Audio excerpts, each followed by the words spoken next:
It's about who needs Jensen and who doesn't, and I'd guess it's the same way out there. In other words, if you require Jensen, you're in danger and concerned about allocation. If not, you're actually in a fairly strong position. Jensen and Jensen Huang are not necessary for Huan. He doesn't have to force himself to get Blackwell. However, David, we can't help but think of that brief article you published yesterday in which you had Larry Ellison discuss the necessity for him to correct that. The reason they got it right with Jensen is the actual topic of conversation, which is Oracle's comeback from a 2% growth to something far larger. Yes, Ellison has overtaken Bezos and caught up to the end of dead zones, making him the second richest person in the world. Hold on a minute, we didn't even discuss Nvidia. How can we after all? We went for, I don't know how many. Anyone with T-Mobile can benefit from the Nvidia relationship, of course. As you may know, we made the decision to declare today that we are firmly believing that AirRAN is the network architecture of the future and that we will be working with companies like Nvidia, Nokia, Ericsson, and others to make this vision a reality. All right, so it will take a few years. This 5G revolution has been going on for around 5 or 6 years, and we are only halfway through. However, in order to ensure that everyone has a stronger signal, we are now turning the page and beginning to design new networks with our partners. I don't have to give up on the Apple 16 in the meanwhile. As it happens, it's doing better than we anticipated. Of course. I must therefore ask, isn't this a significant application of AI? After signing a partnership agreement, Salesforce COO Mark Benioff met with Nvidia CEO Jensen Huang last night to discuss the current state of artificial intelligence, AI, a technology basically invented. Believe me, Jensen would not have shown up if he didn't like the Salesforce agent plan. More significantly, Jensen stated that we haven't even scratched the surface of what we can be doing with artificial intelligence when discussing it. Once more, I believe that we are overly pessimistic about some aspects of that. He went straight to the advantages of healthcare that we are currently enjoying, such as the ability of AI systems to treat incurable illnesses. Take a look at this, Mark agreed. Doesn't matter. They will believe me, I said, referring to the advancements in digital biology, disease diagnosis, research, and the enormous number of scientific assistants that will come about over the next 10 years. Come with me. The founder and previous CEO of Boston Consulting Group is Phil Pinaro. It's good to have you here, Phil. We appreciate you being here. Network Rob. Oliver, thank you. Now let's discuss the market, which has been fluctuating a bit. Hopes that the economy would improve and gain traction in contrast to the technology on which we have been depending. Which of these do you believe to be the main drivers of markets right now? From Nvidia's perspective, I think they're holding off until the next generation processor, Blackwell, is released. If you look at the history, the stock was either down or sideways before they published H100 in September 2022. And then it surged up hundreds of percent after that news. The market is anticipating the release of the Blackwell chip, which should arrive in the fourth quarter, so I see the same thing occurring with Blackwell. In 2025, the stock will experience a massive explosion if that occurs.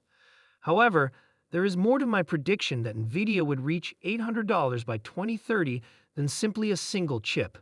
The reason for this is that we are just at the beginning of the AI revolution. More significantly, the market is moving from Web 2 to Web 3, a shift that Goldman Sachs, Morgan Stanley, and Citibank predict would cost $10 trillion. Nvidia will have a significant portion of that as they power all of the accelerated processing that makes that possible. Microsoft is reserving 20 years of nuclear energy, and we've seen all these hyperscalers invest billions upon billions of dollars. Does any of this pose a short-term danger of overspending? What standards must AI advancements meet in order to maintain and validate that trend? The 4 or 5 hyperscalers account for 40% of Nvidia's revenue, as I know everyone talks about. However, if you consider all the other clients they aren't reaching, there are 490 other Fortune 500 companies that haven't fully embraced AI because they don't comprehend it. So that's actually the biggest argument for why it will increase. In addition to the governments and cities that will be upgrading all of their infrastructure from Web 2 to Web 3, There is also an AI weapons race going on with nations and their armed forces that Nvidia hasn't yet entered. You will see that component become a more significant part of Nvidia's future. My thesis is that if they deliver future chips, the stock can, in effect, go to the moon. You're not speaking after any splits or anything, are you? We're essentially going to 6x, and we're simply saying a clean $800. Yes, just so you know, it was $800 when I was last on, and I had stated that it will increase to $8,000. You know, it's down now that it divided. I'll perform the maths one more, and it's really easy. It's $800. I'll walk you through the maths, but I'm sticking with the same multiples. Their annual revenues were over $60 billion when I came here the last time. In essence, we're predicting that they will increase from $60 billion to $600 billion by 2030, which, if you look at the multiple, will increase by about 10 times. The e-commerce cycle and the AI revolutionary cycle are comparable in many ways. In 2005, Amazon's stock was worth $60 and its revenue was $10 billion. By 2015, it had grown to $100 billion and its stock price had reached $600. Therefore, we're considering roughly the same thing for Nvidia. We predict that the stock, which is currently trading at $80, will rise to $800, and that revenue will increase from $60 billion to $600 billion. As you can see, this prediction has been carefully considered. Not to come out as overconfident, but since AI's current economic share is literally less than 1%, it is actually inevitable, as long as they can continue to produce these chips. Therefore, all of the corporations, cities, municipalities, governments, and armies will continue to invest in order to ensure that they properly utilize AI. There is still a great deal of money to be spent on government and local involvement in incorporating AI into daily life. Does the process include that? Which inning is it? When is it going to leave the private sector?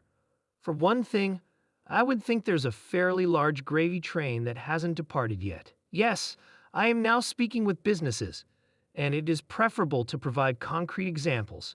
All municipal governments are currently investigating ways to use AI through digital twins to automate their buildings and turn them into autonomous structures.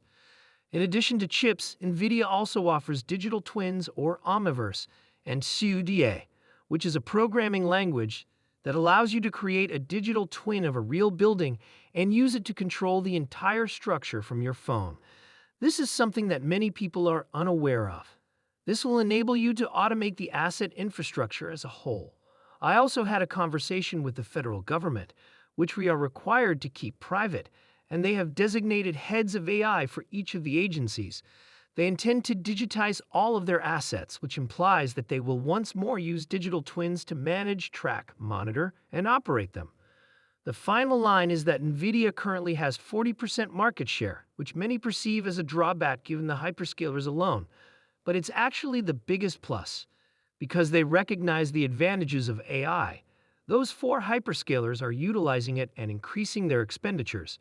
The corporations, which include the federal government, municipalities, and the military, haven't even started to touch it. An AI weapons race is imminent, and the nation, corporation, and city that emerges as the leading AI leader will be the most powerful. Okay, enjoyable stuff. I'd adore the target and the new updated look. Continue speaking while locking it up. We might soon be able to achieve that high. Regards, Phil. Okay, pay attention. I'm making time on my calendar to speak with you one-on-one about your financial situation.